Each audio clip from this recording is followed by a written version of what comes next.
Now we're going to get down to the nitty-gritty of what Indians are all about. I still say we Indian people are believers in the truth. This is the way of life that was given to your people. You're born an Indian, you're going to die an Indian. Indianness is a good life. You're facing an Indian this afternoon. I've got Dr. Monty Randall, who is the Secretary of Education and Training. He is on Zoom with me today, and he's going to tell us about his first month as Secretary of Education and Training, and he's going to walk us through a little bit of the new program for virtual education support.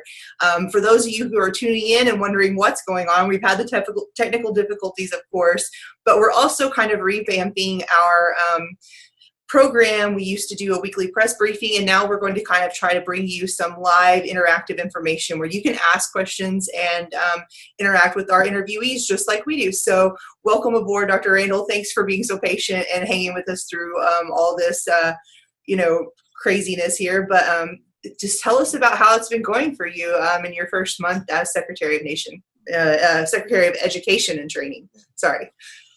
Hey everyone, Monty Randall, Chehojivkados. So the new Secretary of Education and Training. So I've been here probably a little over a month, and my first couple of days were spent just trying to get to know everybody, trying to get to know the programs, and of course, we're in the middle of COVID. We were working full staff, but then I think we quickly went back to the rotating schedules. And then during that time, I was also visiting with people here in the building, the different programs that are here in the education and training building. Then I spent some time traveling to the off-site location. So I went to visited our Head Start, which is here on the complex, but then not in the same building. The Eufaula dorms, vocational rehabilitation, reintegration program, the UT language program. So I spent some time visiting the different programs that were off-site. So that took me some time also, and just kind of getting acquainted with the staff and the different programs.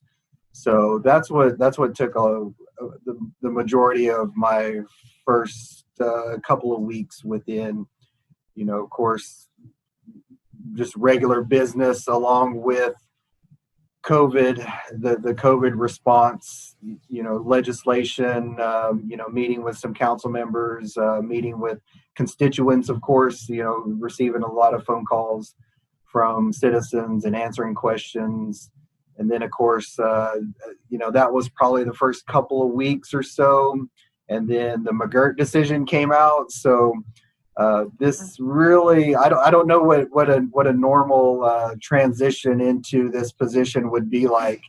So I can't really give you that from that perspective, but from the perspective that we've been experiencing in the last, months, this has been exciting, frustrating. Just the whole host of emotions I've seen. But one of the good things as I kind of transition into this virtual learning support was, the teamwork, the amount of teamwork that exists within education and training, within just the different programs, that are in this office, and seeing the dedication of our employees, of our staff to continually to work to improve their working conditions, and then faced with this challenge of getting this virtual learning support program running was just incredible. It has been just an incredible year so far. I've kind of forgotten what normal days looked like, to be honest. We bounced around the office, and all through the summer we were like, this is supposed to be our slow season where we're really scrounging to find news stories, and it has not ever let up, not even one little bit. We're already getting some really good questions in our chat here. One of our regulars who views is asking if there's any impact that the McGirt ruling would have on the Title V and JOM programs, those different programs and how they're administered going forward. Have you guys been able to sit and kind of analyze that kind of impact yet so far?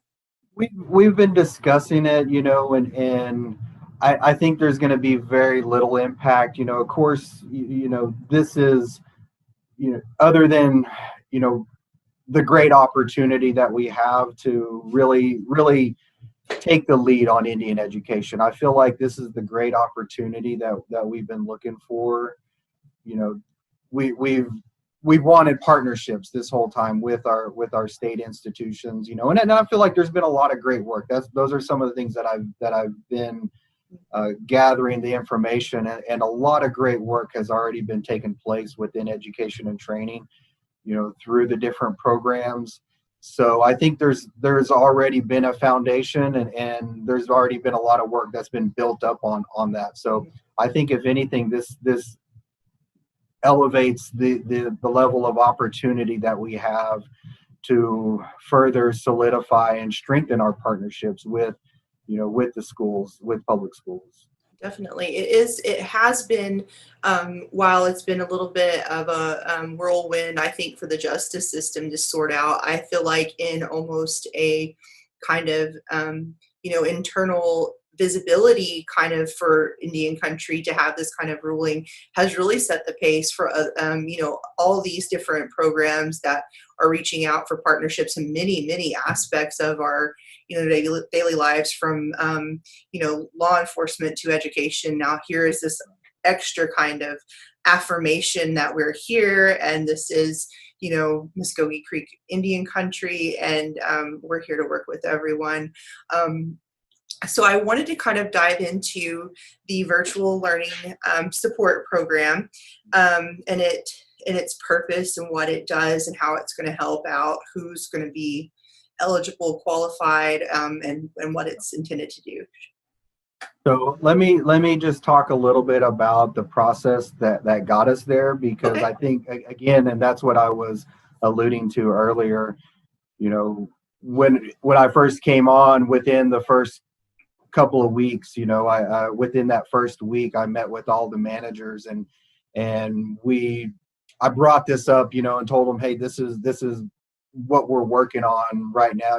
I think right at that point, the income relief had come out, and so that was sort of the focus of the human services area that we're under in regard to this CARES package. So all of this kind of was under that human services portion of it. So that income relief came out first, and so I was probably 1 or 2 weeks in this role, and so we met with the managers, and I kind of gave them the heads up, and of course that budget came out with the virtual learning support earmarked with the funding. So we knew that was coming, and it was delegated to us to basically create what that program was going to look like. So we had several working sessions via Zoom with the different managers and several of the employees who work in the systems regularly.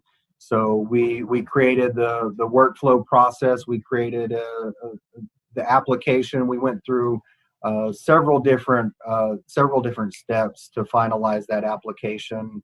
We all reviewed it several times. We created a policy, and then sort of that fact sheet that came out, that was a part of it too. So we had, like I said, employment and training, JOM, higher education, education administration, language. I had them on board with it as well, to kind of keep us focused on on our overall mission and goals of the tribe.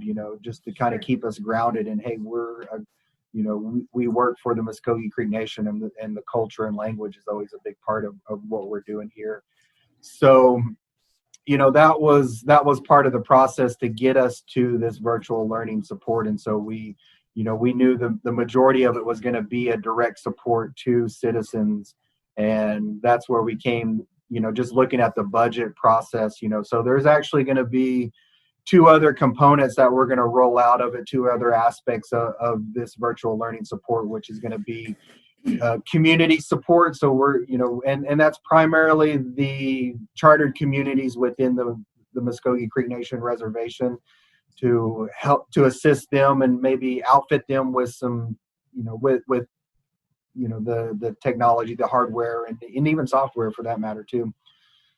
And then academic support, virtual academic support. So we really got three major pieces of it, and then a fourth one, just contingency, and if there's anything else that we may need to look at or address. I've just linked up the fact sheet for anybody who's out there following along, and it talks about some of the frequently asked questions with the virtual support program.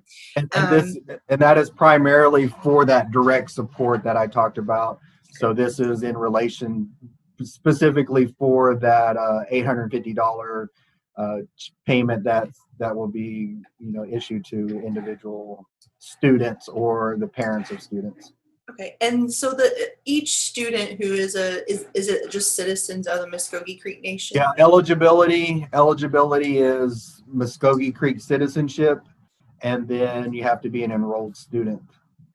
Okay, and I've just kind of been communicating back and forth with my children's school because they are going completely online for the first 9 weeks. So we contacted like the offices and they send out like a letter with the school seal that show that the student is enrolled, and then that gets turned in with the application.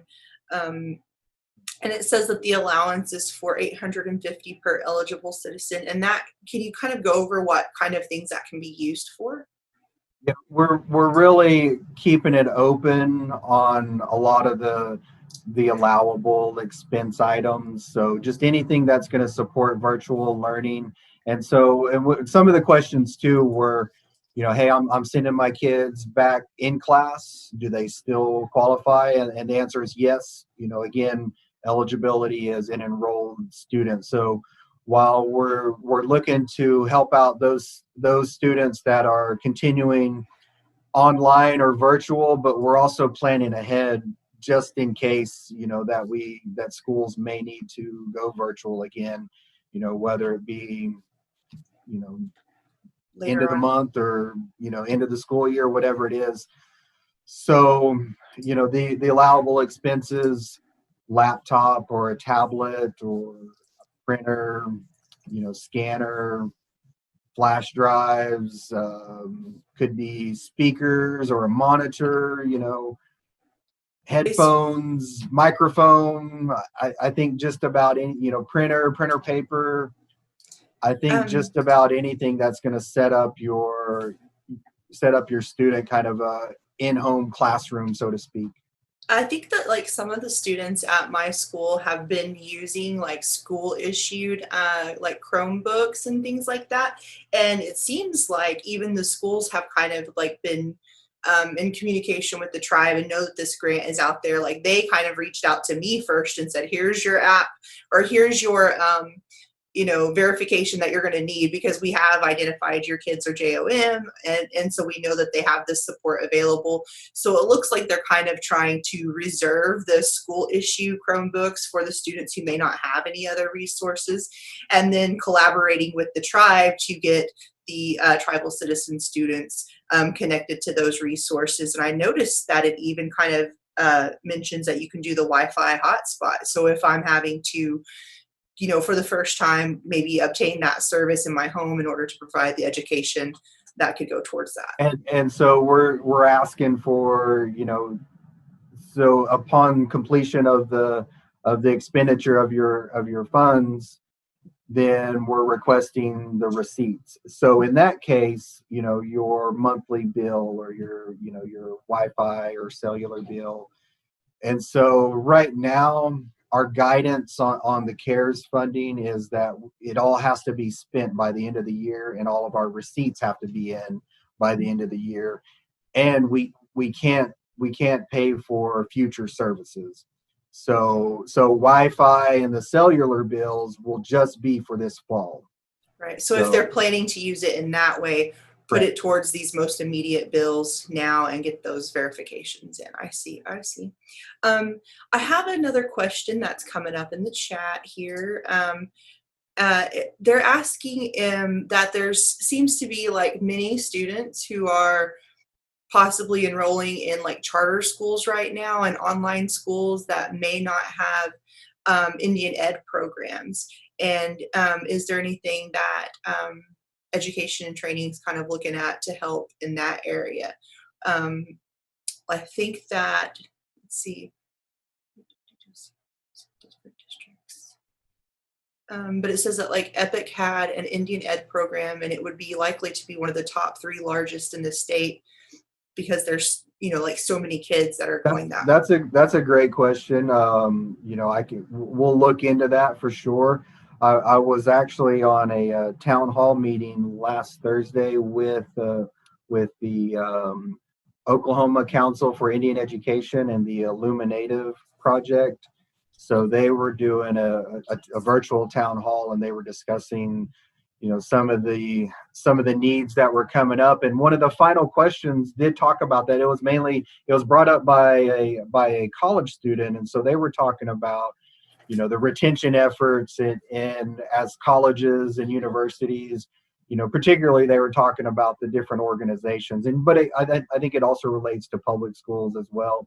But getting Native students involved in the community and the activities, to keep them on campus and around the resources, but also keeping them connected with other students and faculty and staff members, Native American faculty and staff members, to keep them engaged and involved in the community, and the campus resources.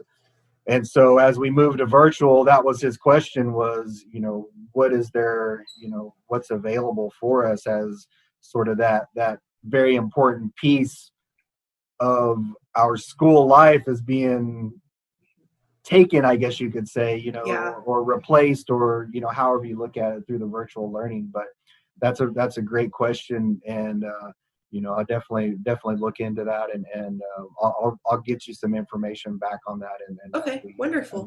I know earlier in the year, I think it was pretty much kind of at the beginning of our COVID wave, when we were first just kind of talking about it, I got to talk with Miss Price a little bit about the e-learning program and stuff, because we were kind of like, all right, the kids are home early this summer and how to keep them busy. And so she was kind of giving me some like links and resources about the online, it's Mvskoke Creek. It's a 5 tribe specific kind of curriculum that had been worked on, and that was really great and handy to kind of keep the kids really busy during the summer, just when they're kind of going outside their minds a little bit. But nothing kind of replaces that like one-on-one kind of mentorship you do find with like JOM and the activities and stuff. That's kind of hard to do during COVID.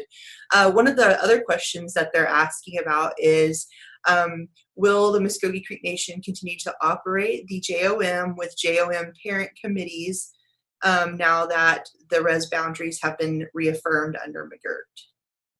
Yes, we're still continuing with the JOM programs and the parent committees. Now, how those operate, again, those are up to the individual schools and their, if there is a JOM coordinator, that kind of staff member, and then again the parent committees themselves. But you'll have to follow your local guidelines on how your school is operating if they're able to host meetings. But there's still, I know our JOM staff have sat in on some virtual meetings over the summer and during this time. So I know they've been on a couple that were just developed, and on a couple of officer election meetings and different things like that. So just check with your local schools, and we'll continue. So it seems like that kind of structure seems to still be kind of the method of function. Another one says that when Secretary Randall was running for office, he had a really high priority on our language. And what are your thoughts, and how will you help perpetuate the language with your new role? So that's a great question. I appreciate that question. So I've been visiting with our language program on and off. I would say quite a bit, and visiting with the instructors and kind of seeing where their ideas were, and I've been looking at some different ideas as well.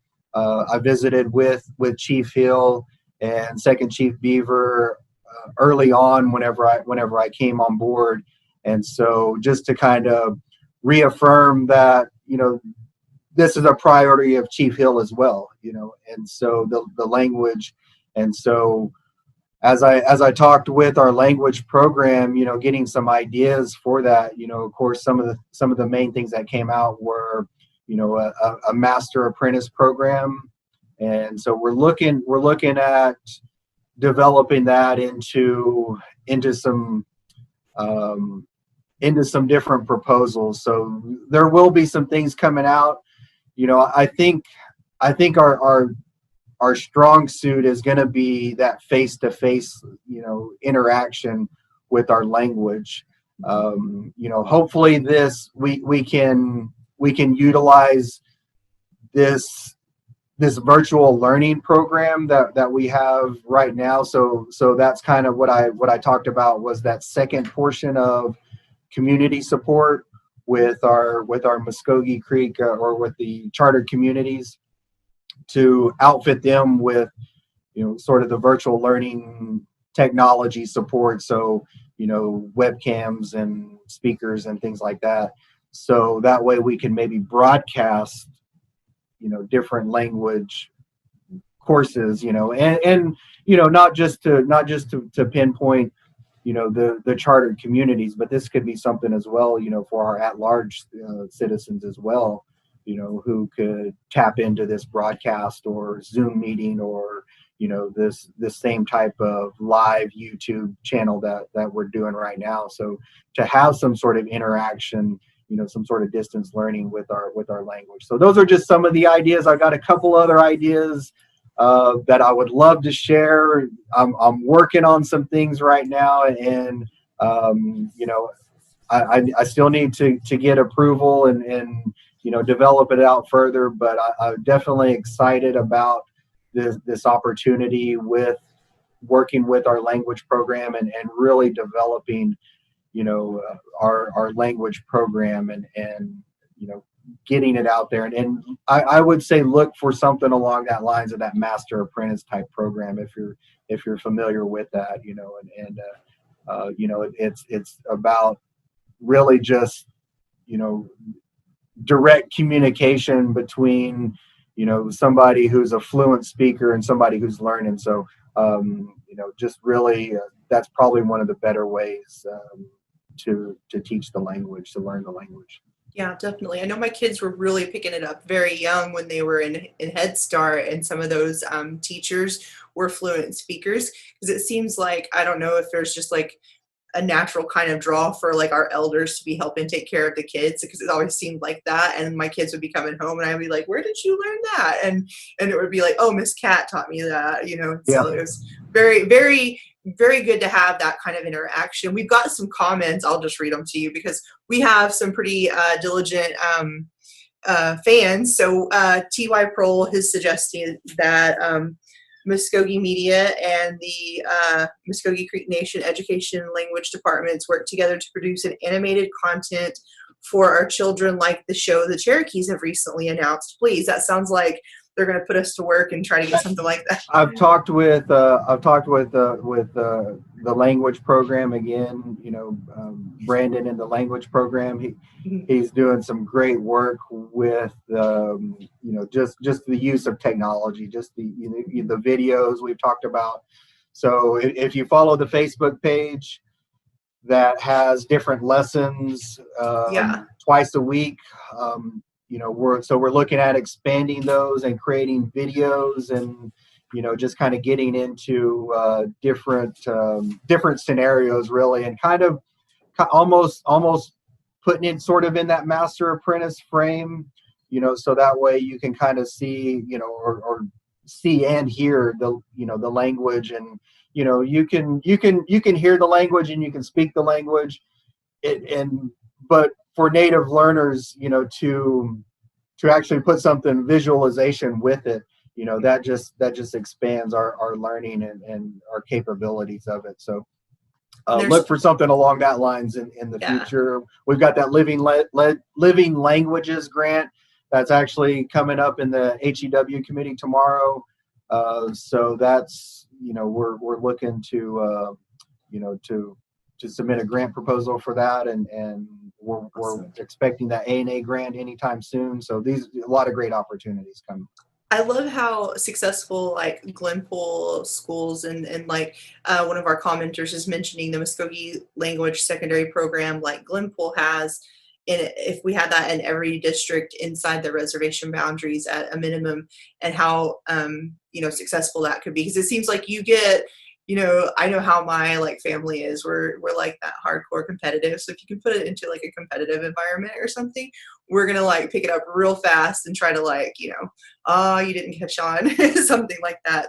Different fun things. I wanted to kind of, before we got too far in, I just wanted to ask one more thing about the virtual education program. Is there any time frame, other than we're trying to get kids back in school now? So I'm assuming that people are kind of applying right now, but what if they're kind of, what's the latest they can apply? So we put the deadline at December 1st, and so, or until the funds run out.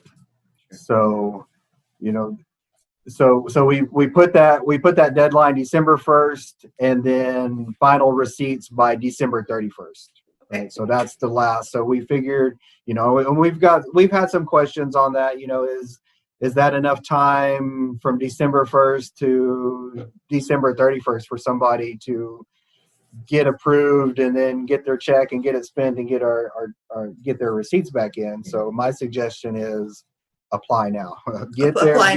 Apply now. You're available for, you're available to, as long as you're enrolled, as long as you can prove enrollment, in school, then you're eligible. So Awesome. apply early, get your application in, and that is eligible for students between pre-K through 12, vocational, technical, post-secondary, graduate school, and other. Yeah, just about, those are just examples. Those are some of the main, primary examples that we could give. But, we've had questions on GED students.